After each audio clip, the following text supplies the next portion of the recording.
Assalamu alaikum students, welcome back. Hope all of you are fine. Now exercise 2.2 हमारी exercise है, इसमें just सब properties है, इसे मैं अभी निगलेक्ट करते हुए एक्सरसाइज 2.3 पे चल रही हूँ। एक्सरसाइज नंबर 2.3 पे आ जाएं।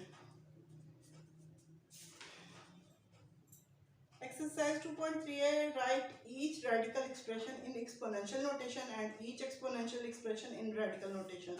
क्वेश्चन ही हम करेंगे तो हमें आइडिया हो जाएगा रेडिकल एक्सप्रेशन किसे कहा गया, एक्सपोनेंशियल नोटेशन। अब फर्स्ट क्वेश्चन है एंड साथ मेंशन है डू नॉट सिंप्लीफाई, इसका मतलब है जस्ट इन्हें रेडिकल और एक्सपोनेंशियल फॉर्म में लिखना है, इन्हें सिंप्लीफाई नहीं करना। This is cubic root of -64, cubic root of -64। अब ये रूट में जो वैल्यू होती है ना, ये किस में जी हमारी रेडिकल एक्सप्रेशन, ये हमारा कौन सा है रेडिकल एक्सप्रेशन। इसका मतलब है अभी हमने रेडिकल से एक्सपोनेंशियल में जाना था, अब जिसमें चेंज करेंगे ये कौन से होगी एक्सपोनेंशियल।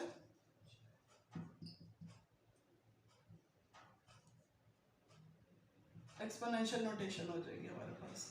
अब -64 को हम कैसे चेंज करेंगे, सिंप्लीफाई बिल्कुल नहीं करना, कुछ भी नहीं करना, इसका आंसर हमारे पास हो जाएगा -64 ऐसे क्यूबिक रूट की पावर होती है 1/3, ये हमारा एक्सपोनेंशियल फॉर्म।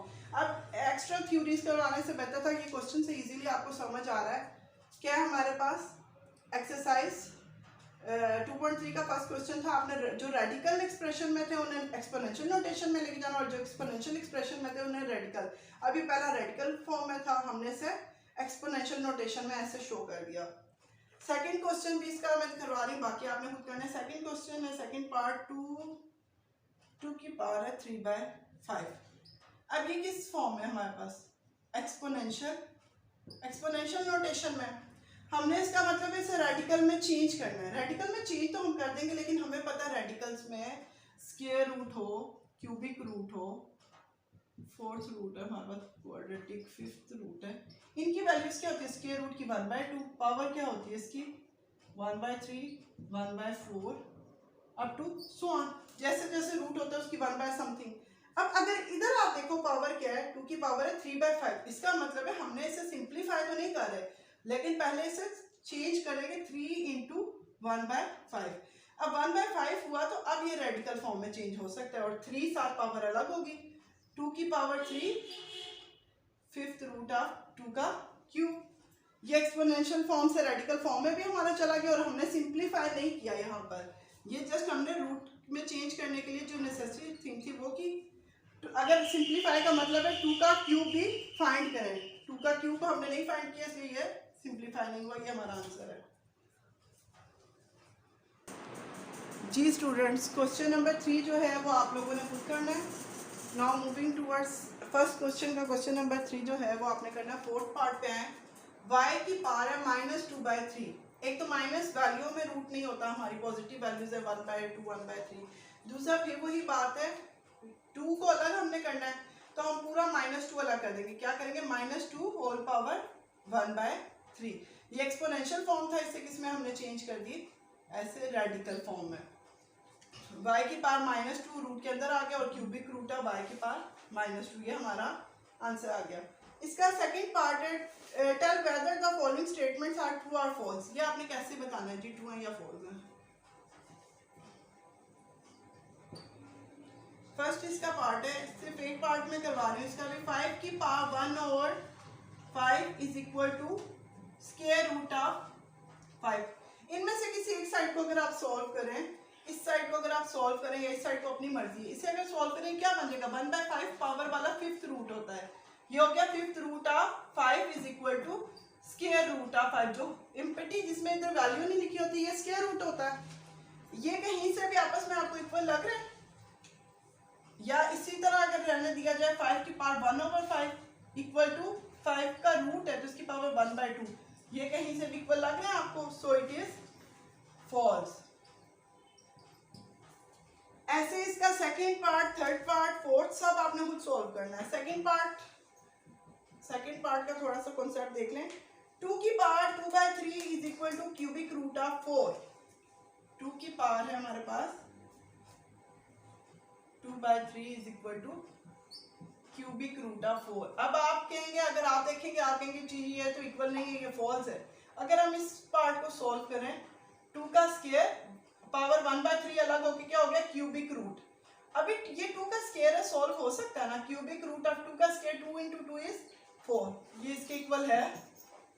ये दोनों वैल्यू सेम होगी, रूट भी सेम है, इनर वैल्यू भी सेम है, सो इट इज ट्रू। ये हमारा पार्ट ट्रू है। इसमें थर्ड और फोर्थ पार्ट आप लोगों ने खुद करना। फोर्थ पार्ट भी बहुत इजी है। x की पावर 27 है, x की पावर 27 है और होल पावर क्यूबिक रूट की जब लगाएंगे 1/3 हो जाएगी। 3 9 x की power 9 is equal to x की पावर 3, ये इक्वल नहीं है, सो इट इज फॉल्स। इसके थर्ड पार्ट पे है simplify the following radical expressions. Third part है हमारा सिंप्लीफाई। अब जो लास्ट क्वेश्चन थे वो लिखा हुआ था कि सिंप्लीफाई नहीं करना, इसमें अब मेंशन है सिंप्लीफाई करना है हम लोगों ने। सिंप्लीफाई करना, first question is cubic root of -125। Cubic root of -125, तो आपको पता है क्यूबिक रूट की पावर क्या होती है 1/3। सॉल्यूशन लिखेंगे इसका, -125 की पावर 1/3। अब 125 के फैक्टर्स अगर हम बनाएं, 125 के फैक्टर्स कैसे बनेंगे जी? यहाँ पर अगर फैक्टर्स इसके बनाए 125 के, 5 से डिवाइड हो रहा है, 5 into 25 is 125, 5 into 5 is 25, 5 into 1 is 5। ये हमारे फैक्टर्स बन गए 5, 3 टाइम्स आगे, इसका मतलब है 5 का -5 का cube whole power 1/5, sorry whole power 1/3 थी, क्यूबिक रूट है, सो इट बिकम्स -5। ये हमारा इस पार्ट का आंसर आ गया। ऐसे ही हम सेकंड पार्ट पे जाएंगे। अब second part is fourth root of 32। अब हमें पता है ये सेकंड पार्ट क्या है जी, फोर्थ रूट ऑफ 32। अब आपने 32 की इसी तरह फैक्टराइजेशन करनी है और फोर्थ रूट को खत्म करने की कोशिश करनी है। ये क्वेश्चन आपने खुद करना है। थर्ड पार्ट पे आते हैं, फिफ्थ रूट ऑफ 3/32। अब इसका मतलब है हमने फैक्टराइजेशन करनी है। 3 की तो फैक्टराइजेशन और हो ही नहीं सकती, 3 कंप्लीटली फैक्टराइज है, खुद एक फैक्टर है। हम डिवाइड में 2 वैल्यूज है, उनका फिफ्थ रूट कंबाइन है। हम पहले फिफ्थ रूट अलग अलग करेंगे, क्यों? क्योंकि 3 और सॉल्व नहीं हो सकता, लेकिन 32 अभी सॉल्व हो सकता है। फिफ्थ रूट ऑफ 32 की जब फैक्टराइजेशन की we get 2 into 16 is 32, 2 into 8 is 16, 2 into 4, 2 into 2 and 2 into 1। अब 2 काउंट करें, 1 2 3 4 5, 2 की पावर हमारे पास क्या आ गई 5। ये हो गया फिफ्थ रूट ऑफ 3, ऐसे क्योंकि इसके और फैक्टर्स नहीं बन रहे, ये बन गया फिफ्थ रूट ऑफ 2 की पावर 5। अगर 2 की पावर भी 5 है और ये रूट भी फिफ्थ है, ये आपस में कट आउट हो जाएंगे। ये आंसर आ जाएगा हमारे पास फिफ्थ रूट ऑफ 3/2। ये हमारा आंसर है। इस क्वेश्चन को भी एक नजर देख लें। इस क्वेश्चन में भी 32 है, तो ये क्या बन जाएगा 2 की पावर 5। हमें फोर्थ रूट में सॉल्व करना है, तो हम इसका मतलब है इसके लिए क्या करेंगे, फोर्थ रूट में 2 की पावर 4 अलग ले लेंगे और 2 की पावर 1 अलग कर लेंगे और इन दोनों के रूट्स अलग अलग कर लेंगे। इसका फोर्थ पावर इसके रूट से कट जाएगी और ये फोर्थ रूट में आ जाएगा। 2 इंटू फोर्थ रूट ऑफ 2 इसका आंसर आ जाएगा। लास्ट पार्ट भी आप लोगों ने खुद करना है, ये आपका सेल्फ असेसमेंट है। Now moving towards exercise 2.4। जी स्टूडेंट्स, एक्सरसाइज 2.4 का क्वेश्चन नंबर 1 है, use laws of exponent to simplify. हमने लॉज ऑफ एक्सपोनेंट यूज करते हुए सिंप्लीफाई करना है। जैसे क्वेश्चंस में लॉज ऑफ एक्सपोनेंट आते जाएंगे मैं आपको बताती जाऊंगी। इसके सब क्वेश्चंस में जस्ट 1 स्टेप है एंड पे आके, जो आपने अच्छे से अपने माइंड में रखना है कि कैसे सॉल्व करना है। बहुत ईजी क्वेश्चंस है। अब ये हमारे पास क्वेश्चन है, फर्स्ट ऑफ ऑल जो पावर्स नेगेटिव है हम उससे पॉजिटिव में चेंज करेंगे। अब ला ऑफ एक्सपोनेंट अगर पावर नेगेटिव है, अगर वो न्यूमरेटर ऊपर वाली साइड की वैल्यूज होते हैं और डिनोमिनेटर जो हमारी ये डिवीजन के सैंपल के नीचे वैल्यूज है वो, अगर न्यूमरेटर में वैल्यू है और उसकी पावर जो है नेगेटिव है उसे हम डिनोमिनेटर में ले आएंगे, यानी कि ऊपर से नीचे ले आएंगे। और अगर डिनोमिनेटर में कोई वैल्यू जिसका जो पावर जो है नेगेटिव है उसे हम न्यूमरेटर में ले जाएंगे। अब यहाँ पर अगर हम देखें न्यूमरेटर की दोनों पावर्स, जो दोनों वैल्यूज हैं पावर्स नेगेटिव, और डिनोमिनेटर की भी जो वैल्यू है उसकी भी पावर क्या है, नेगेटिव। तो हम डिनोमिनेटर को पहले चेंज करेंगे, 196 की पावर पॉजिटिव 1 हो जाएगी। अब इसे मेंशन करो या ना करो कोई फर्क नहीं पड़ता क्योंकि ये पॉजिटिव हो गई ना। 243 क्या हो जाएगा, 243 की पावर 2/3 हो जाएगी एंड 32 की पावर हो जाएगी 1/5। तमाम पावर्स हमने पहले पॉजिटिव कर ली। उसके बाद हम लोगों ने क्या करना है, इनके फैक्टर्स निकालने हैं। अब 196 के रूट में आप इसके फैक्टर्स भी निकालेंगे वही आंसर आएगा, लेकिन उससे पहले अगर कोई रूट में वैल्यू आप लोगों ने कैलकुलेट कर लेना है। आप लोग लिखेंगे स्क्वायर रूट ऑफ 196, जिस तरह हमारे पास 14 आ गया, इसका मतलब है ये कंप्लीट स्क्वायर है, तो ये तो इसकी जगह तो हम लिख देंगे 14 का स्क्वायर। 243 और 32 के साइड पे फैक्टर्स निकालेंगे, 243 एंड 32। 32 पहले 2 into 16, 2 into 8, 2 into 4, 2 into 2 and 2 into 1, 1 2 3 4 5। 32 की वैल्यू क्या आ गई, 2 की पावर 5। 243 देखेंगे, सबसे पहले हमने देखा ये 3 के टेबल में आ रहा है, 381, 327, 3933, 31। 3 into 81 is 243, 3 into 27 is 81, 3 into 9 is 27, 3 into 3 is 9 and 3 into 1 is 3। ये कम्प्लीटली सॉल्व हो गया यहाँ हमारे पास। अब हम लोग इनकी वैल्यूज पुट करेंगे। जिस तरह 196 की वैल्यू आ गई थी 14 का स्क्वायर, स्क्वायर रूट में 14 का स्क्वायर। 243 की वैल्यू क्या आ जाएगी जी, 3 की पावर 5 होल पावर 2/3 एंड 32 की वैल्यू क्या आ जाएगी, 2 की पावर 5 होल पावर 1/5। अब नेक्स्ट स्टेप में जी हमने क्या करना है, नेक्स्ट स्टेप में हम लोगों ने पावर्स अप्लाई करनी है। जिस तरह 14 का स्क्वायर और स्क्वायर रूट आपस में कट रहा है, ये 2 की पावर 5 इंटू 2/3, ये आपस में कोई कटिंग नहीं हो रही, इन्हें सॉल्व कर लेंगे। ऊपर आ गया हमारे पास वैल्यू 14 डिवाइडेड बाय 3 की पावर 5 इंटू 2/3, 5 इंटू 2 मल्टीप्लाई होकर क्या हो जाएगा 5, 3 की पावर 10/3, 2 की पावर 5 और 1/5 आपस में कट जाएंगे, ये सिर्फ क्या बच जाएगा मल्टीप्लाई 2। अब ये 2 और 14 आपस में कट हो जाएंगे, 2 1 ज़ा 2, 7, ये आ गया 7/3 की पावर 10/3। अब यहाँ पर एक स्टेप है इस क्वेश्चन में जो डिफिकल्ट है, जो आपने माइंड में अपने रखना है। उसके अलावा पूरा क्वेश्चन सिंपल, हमने जो जिस तरह फैक्टराइजेशन फैक्टर्स बना रहे हैं, वैल्यूज पुट कर रहे हैं, पावर्स के साथ कटिंग किया वो किया। 3 की वैल्यू आ गई है हमारे पास 3 की पावर 10/3।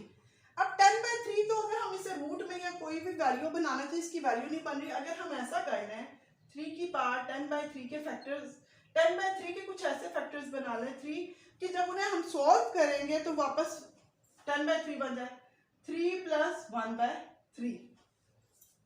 पावर्स को हमने तोड़ दिया 3 + 1/3। अब 3 + 1/3 को अगर हम सॉल्व करके देखें, एलसीएम ही इनका लिया जाएगा, क्यों 3 के नीचे कुछ नहीं, इसकी वैल्यू 1 आ गई, एलसीएम 3 आ गया।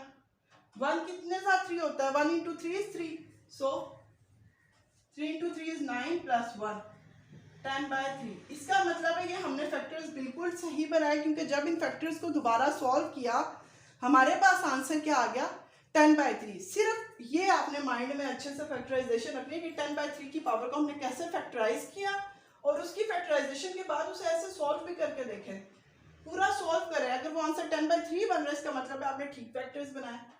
7/3 की पावर 3 + 1/3। अब हमें पता है जब एक बेस के ऊपर, ये एक बेस है हमारी 3, इसके ऊपर दो पावर्स है आपस में प्लस हो रही है, हम इन्हें अलग अलग 3 की पावर्स में लिख सकते हैं, 3 का क्यूब इंटू 3 की पावर 1/3। अब 3 का क्यूब तो सॉल्व हो जाएगा हमारे पास, 3 का क्यूब तो हमारे पास सॉल्व हो रहा है, ये आ गया 7 बाय 3 का क्यूब हो जाएगा 3 into 3 is 9, 9 into 3 is 27 and 3 की पावर 1 बाय 3 का मतलब है क्यूबिक रूट ऑफ 3। ये हमारा आंसर है, रिक्वायर्ड आंसर है इस क्वेश्चन का। आई होप आपको कोई डिफिकल्टी नहीं होगी इस क्वेश्चन में। अब आ जाते हैं इसके क्वेश्चन नंबर 2 एंड 3 पे। ये जी हमारा रिक्वायर्ड आंसर है 7 बाय 3 का क्यूब 27 एंड 3 की power 1 by 3 is cubic root of 3। Next question पे आ जाए। सेकेंड पार्ट इज 2x की पावर 5 y की पावर -4 इंटू -8x की पावर -3 y का स्क्वायर। अब इसमें हमने ब्रैकेट्स इन्वॉल्व है, इसका मतलब ये दोनों ब्रैकेट्स आपस में मल्टीप्लाई हो रही हैं। 2 इंटू -8 इज -16, 2 -8 से मल्टीप्लाई हुआ, ये क्या बन गया हमारे पास आंसर -16। x की वैल्यू x से मल्टीप्लाई हुई तो क्या होगा, x की पावर 5 है। जब दो वैल्यूज वेरिएबल्स x से मल्टीप्लाई हो रहा है, x की पावर 5 है, ये मल्टीप्लाई हो रहा है x की पावर -3 से, y की पावर -4 है, ये मल्टीप्लाई हो रहा है y की पावर 2 से। बेसिस सेम है, इनकी पावर ऐड हो रही है तो ऐड कर लेंगे, सब्ट्रैक्ट हो रही है तो सब्ट्रैक्ट कर लेंगे। ये हो जाएगा 5 - 3, y को भी एक दफा लिखेंगे -4 + 2, इट बिकम्स -16x का स्क्वायर y की पावर -2। अब देखने में लग रहा है जी आंसर आ गया, लेकिन ये लॉज ऑफ एक्सपोनेंट में है। अगर हमारे पास आंसर में जो वेरिएबल इन्वॉल्व है उसकी वैल्यू पावर नेगेटिव आ रही है तो हमने उसे पॉजिटिव करना। अब ये -16 है, 16 कांस्टेंट नंबर है, उसके साथ माइनस का साइन है, लेकिन ये वेरिएबल्स हैं x एंड y। x क्या जो पावर है पॉजिटिव है एंड y की पावर जो है वो क्या है नेगेटिव है हमारे पास। इसे कैसे सॉल्व करेंगे जी, y की पावर को अब हमने पॉजिटिव करना है। पॉजिटिव कैसे होगी, -16x का स्क्वायर। जब मैंने आपको फर्स्ट क्वेश्चन में बताया था हमारी पावर नेगेटिव हो तो अगर न्यूमरेटर में हो तो डिनोमिनेटर में ले जाते हैं, और अगर डिनोमिनेटर में हो तो न्यूमरेटर में ले जाते हैं। अब इसकी पावर हमारे पास न्यूमरेटर में, डिनोमिनेटर में जाके हमारे पास क्या हो जाएगी, y का स्क्वायर। y की पावर -2 चेंज हो जाएगी, y की पॉजिटिव पावर में y का square. It is required answer. Next question is question number 3। x की पावर -2, y की पावर -1, z की पावर -4, x की पावर 4, y की पावर -3, z की पावर 0 होल पावर -3। अब इसमें हमारे पास तमाम वेरिएबल्स हैं। हम लोग वेरिएबल्स को सॉल्व करने के लिए क्या करेंगे, जितने भी डिनोमिनेटर में भी वेरिएबल्स हैं हम ऊपर ले जाएंगे उन्हें न्यूमरेटर में। ये बन जाएगा x की पावर -2, y की पावर -1, z की पावर -4, x की पावर 4 ऊपर जाके क्या हो जाएगी, x की पावर -4, y की पावर -3 ऊपर जाके y की पावर +3, क्योंकि जब ये न्यूमरेटर से डिनोमिनेटर में जाते हैं इनकी पावर्स के साइन चेंज हो जाते हैं। अब ये जो z की पावर 0 है, कोई भी हमारे पास वेरिएबल है, कांस्टेंट है, कुछ भी कोई भी टर्म है, वेरिएबल हो या कांस्टेंट हो, जिस तरह 2 की पावर 0 है और यहाँ पर z की पावर 0 है, कोई भी टर्म है जिसकी पावर 0 आ जाए इसका आंसर होल 1 हो जाएगा। अब यहाँ पर z की पावर 0 है तो इसका आंसर क्या आ जाएगा, हमारे पास z0 की पावर 1 होगी। अब ये 1 है डिनोमिनेटर में तो सॉल्व होकर खत्म हो जाएगा, 1 से तमाम टर्म्स ही डिवाइड हो जाएंगे, आंसर हमारे पास यही टर्म्स आ जाएंगे। x की पावर -2, x की पावर -4 इकट्ठे करेंगे, ये -2 -4 बेसिस सेम होंगी तो एक दफा लिखेंगे, और इनकी पावर्स ऐड हो रही है तो ऐड करेंगे, सब्ट्रैक्ट हो रही है तो सब्ट्रैक्ट करेंगे। z की पावर -4 z की दफा होल पावर -3, ये सॉल्व हो जाएगा जी। x की power minus plus and -6, y की पावर इज 2, z की पावर -4। अब ये होल पावर -3 अंदर अप्लाई हम करेंगे। जब होल पावर -3 मल्टीप्लाई होगी तो तमाम टर्म्स के साथ ये पावर इसकी मल्टीप्लाई हो जाएगी, ये हो जाएगा x इंटू -6 इंटू -3, y की पावर 2 इंटू -3, z की पावर -4 इंटू -3। ये हमारे पास बन जाएगा